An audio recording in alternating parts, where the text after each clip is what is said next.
Bonjour à toutes et à tous et bienvenue pour une nouvelle présentation d'un tracteur sur le jeu Euro Truck Simulator 2 et c'est Vince47 de la team PTS qui s'y colle. Aujourd'hui nous allons tester le Volvo FH16 en 750 chevaux et allons directement dans le vif du sujet en voyant évidemment les trois types de cabines qui s'offrent à vous dans les options. Au niveau des châssis, nous sommes bien sur la 1.14, donc nous avons les châssis relevables. Au niveau du moteur, une multitude de moteurs et nous allons rester dans le jus du 750 chevaux. Et au niveau des boîtes de vitesse, nous avons le choix entre trois boîtes différentes. En ce qui concerne les accessoires, toujours les mêmes accessoires de base s'offrent à vous, communs, avec voilà, après les modes, différents modes que vous pourrez rajouter, vous procureront d'autres accessoires pour certains modèles de tracteurs. Donc nous allons partir sur la route, évidemment. Nous avons petite vue extérieure donc de ce Volvo.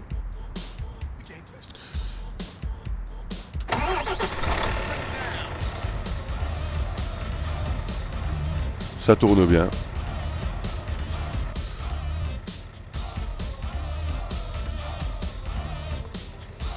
Donc alors, que dire déjà? Alors on va déjà commencer par les rétros. Le rétro grand angle est au niveau inférieur.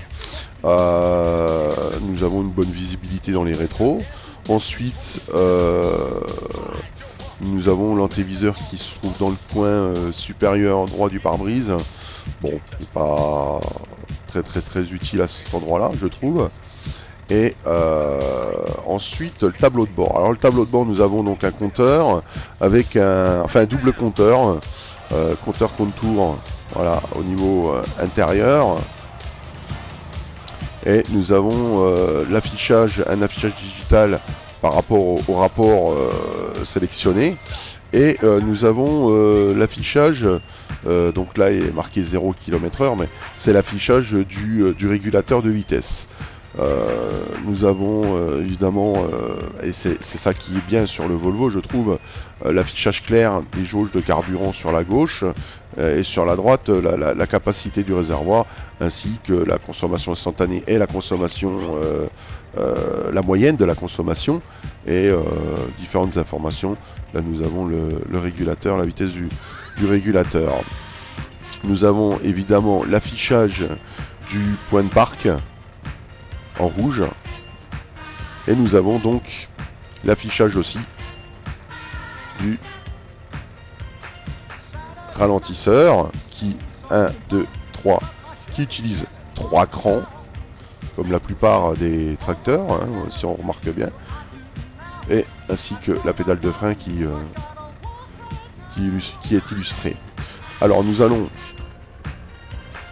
aller prendre l'armoire qui est déjà là. Et oui, je reviens sur les 3 crans des ralentisseurs. Effectivement, on peut se rendre compte qu'effectivement, la plupart des tracteurs dans le jeu Euro Truck Simulator utilisent 3 crans. Très peu utilisent 5 crans. Il y a le Scania qui utilise 5 crans. Et les Renault Premium et Magnum utilisent 4 crans, ce qui est spécifique à Renault. Donc c'est vrai qu'on a le choix, je pense que c'est une habitude par rapport au fait de ralentir, l'anticipation surtout.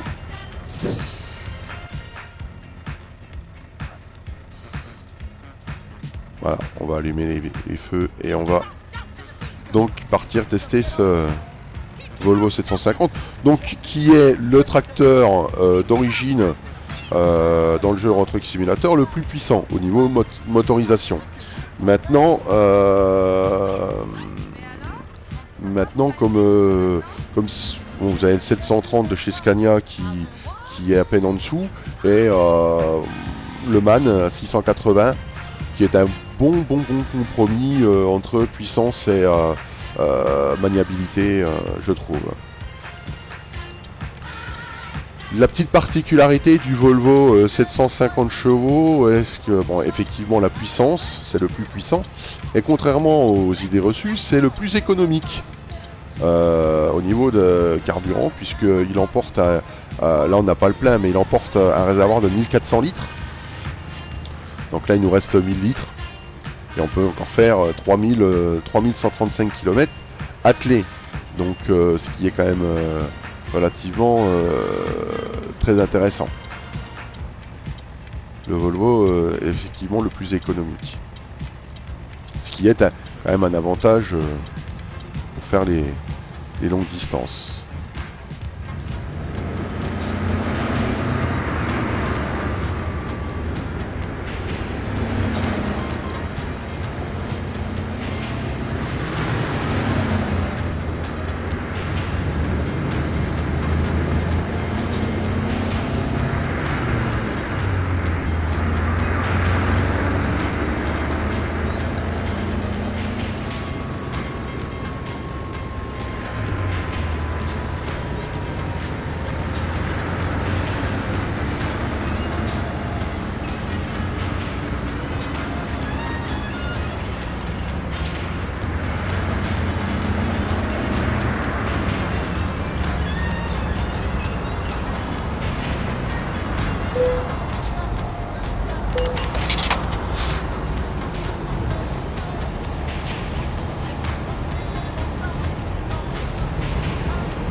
Bon, donc nous allons faire le point, le petit résumé des points positifs et négatifs de ce Volvo FH16 à 750 chevaux.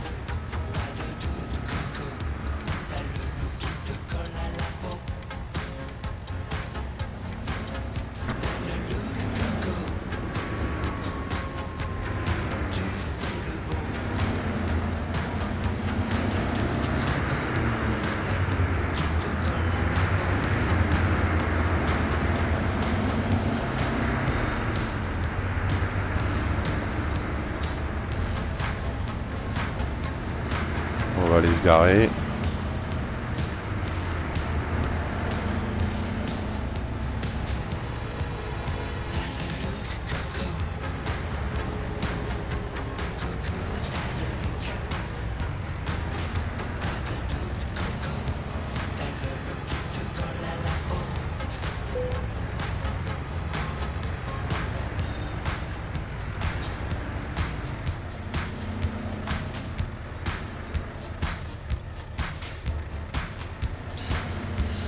Donc voici voilà le petit résumé du Volvo FH16 750 chevaux. Alors les points positifs, pour moi le gros point positif c'est en fait l'affichage. Voilà, c'est le tableau de bord. Parce qu'en fait nous avons, si vous regardez bien, toutes les informations que les tracteurs nous proposent. Nous avons l'heure du jeu, nous avons la température extérieure, nous avons les 2 jauges de carburant, nous avons les kilométrages parcourus, 1384, nous avons évidemment le compteur le kilométrage, le compte tour, nous avons le rapport à laquelle on est, nous avons l'affichage du limiteur, nous avons effectivement, alors par rapport au cadran à droite, nous avons le choix bien sûr, là nous avons la capacité du réservoir avec les kilomètres que l'on peut faire encore, nous avons la consommation instantanée ainsi que la moyenne de la consommation, les températures en moteur, d'huile et d'eau, le limiteur en plus précis, voilà, mais comme on l'a déjà au milieu, au centre, au-dessus du contour, bon, la pression, voilà, la pression d'air en bas et la pression d'huile affichée.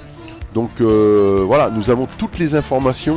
Voilà. Après les autres tracteurs, si vous voulez, il y avait des fois, on nous cachait peut-être le kilométrage parcouru, la température extérieure, voilà. Donc l'affichage n'était pas si clair que ça.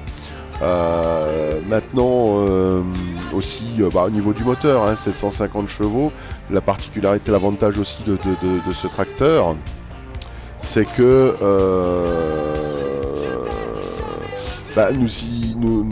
nous avons. Voilà.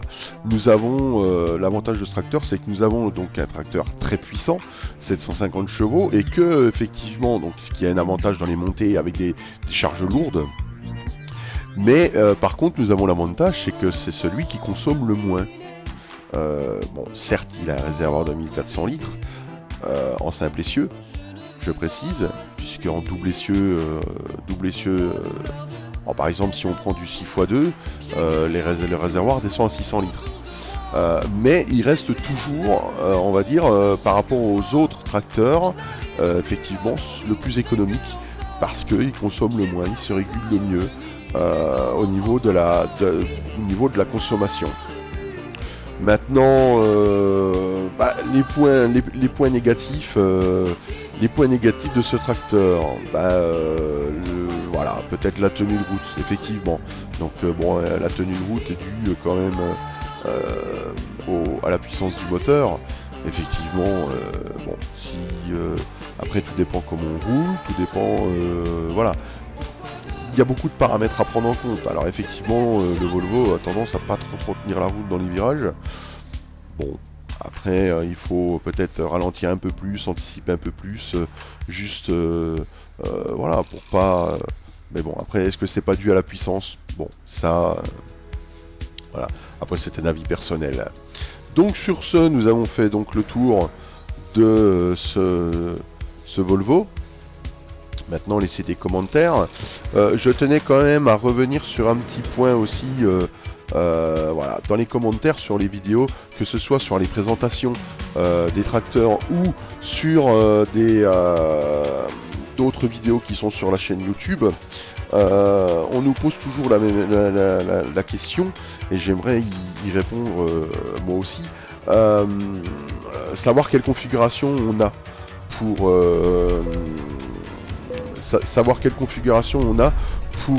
pour pouvoir faire tourner Eurotruck Simulator 2. En fait, chacun a sa propre configuration, chacun a son propre ordinateur, donc les configurations changent. Maintenant, une configuration, ma foi, il faut tout simplement, je pense, le minimum. Après, que l'on est, je veux dire par là, c'est que même si on a, je vais aller dans l'extrême, vraiment dans l'extrême, même si on a 50 cartes graphiques hyper puissantes, et puis les derniers processeurs et tout, le jeu a des limites. voilà, le jeu a ses limites. Il a certes, effectivement, on pourra peut-être avoir un affichage HD, je veux dire, par rapport au 1080, des choses comme ça. Mais les textures en ultra, les textures, voilà. Mais il y a toujours des limites. Après, bon, euh, après on n'a pas un PC uniquement pour jouer à Euro Truck Simulator 2. Enfin, du moins je pense. Et je l'espère, du moins. Donc voilà, après chaque personne de la team, chaque personne a sa propre configuration, voilà, le jeu il tourne. Bon, maintenant après, voilà, c'est au choix de chacun. Donc effectivement, voilà, après pour faire tourner Euro Truck, si on parle budget, effectivement, en prenant un PC portable dans les 500-550 euros, oui, il va tourner très bien. Voilà, il va tourner très bien. Après, voilà, c'est pas. Et peu importe le Windows qu'on utilise, que ce soit Windows 7, Windows 7, Windows 8, Vista ou XP, de toute façon, il tournera. Sur Vista, je sais pas, mais sur XP, il tournera de toute façon, c'est sûr. Après, peu importe le Windows que l'on a, puisque c'est un. Voilà. Donc, ça tournera. Voilà, sur cette petite parenthèse qui se ferme, il ne me reste plus qu'à vous souhaiter une bonne journée ou une bonne soirée, voire une bonne nuit. Tout dépend toujours à laquelle vous regardez la vidéo. Et puis, je vous donne rendez-vous très très bientôt pour une autre test. Voilà, notre test, certainement map ou un mode, peut-être un mode Mercedes à voir, ou un mode d'un truc américain, ou dès que la 1.14 sera sortie de la bêta et où les modes pourront passer très très facilement. Donc je vous dis à très très bientôt. Bye bye.